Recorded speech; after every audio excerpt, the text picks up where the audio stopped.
আচ্ছা, আমাদের গ্রুপ থেকে কারা কারা সেমিফাইনালে যাবে কি মনে হচ্ছে? এইখানে বলার কি আছে, একটা তো আমরা যাব এইটা কনফার্ম, আর একটা ওই নীল জার্সি আলারা যাবে। আরে হ্যাঁ, আমরা তো যাবই। আমি তোদের কথা বলি নাই, আমি আফগানিস্তানের কথা বলছি। বেটারা বেশি ভাব পারে গেছে, ওয়ার্ল্ড কাপের ফাইনালে হারায়। ঠিক আছে, আফগানিস্তান সেমিফাইনালে যাবে, কিন্তু তোরা যাইতে পারবি না, তোরা বাংলাদেশের সাথে হারবি। আবে তোরা আবার দাঁত বের করতেছিস কেন? কি রে বাংলাদেশ, এই অস্ট্রেলিয়াকে পেলে দিতে পারবি না? চেষ্টা করব, বাকি মায়ের দোয়া সাথে থাকলে ম্যাচও জিতবো। আবে স্টার্ককে দিয়ে যদি 2 ওভার পাওয়ার প্লেতে বল করাই, বাংলাদেশের টপ অর্ডার ব্যাটসম্যান গুলা ড্রেসিং রুমে চলে যাবে। ওইটা তোরা যদি ম্যাক্সওয়েলকে দিয়েও পাওয়ার প্লেতে বল করাইস, তাহলেও বাংলাদেশের টপ অর্ডার ব্যাটসম্যানরা আউট হয়ে চলে যাবে, টেনশন নিস না।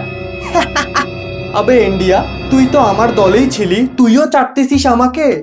আবে এই ইন্ডিয়া কারো আপন না, সুযোগ পাইলে সবার পিছনে চাকু মারে দেয়। তোর পিছনের ফুটায় কবে চাকু মারলাম বে? পারবি না তো মারতে, আমরা তো আর বাংলাদেশ না। এ, আমাদেরকে অপমান করতেছিস কেন?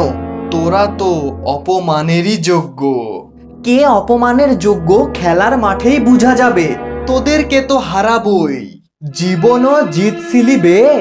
তোদেরকে বলিনি বাংলাদেশ, অস্ট্রেলিয়াকে বললাম, তোদেরকে হারাবো অস্ট্রেলিয়া। ম্যাক্সওয়েলের কথা মনে আছে? আবার পেলবে তোমাদেরকে।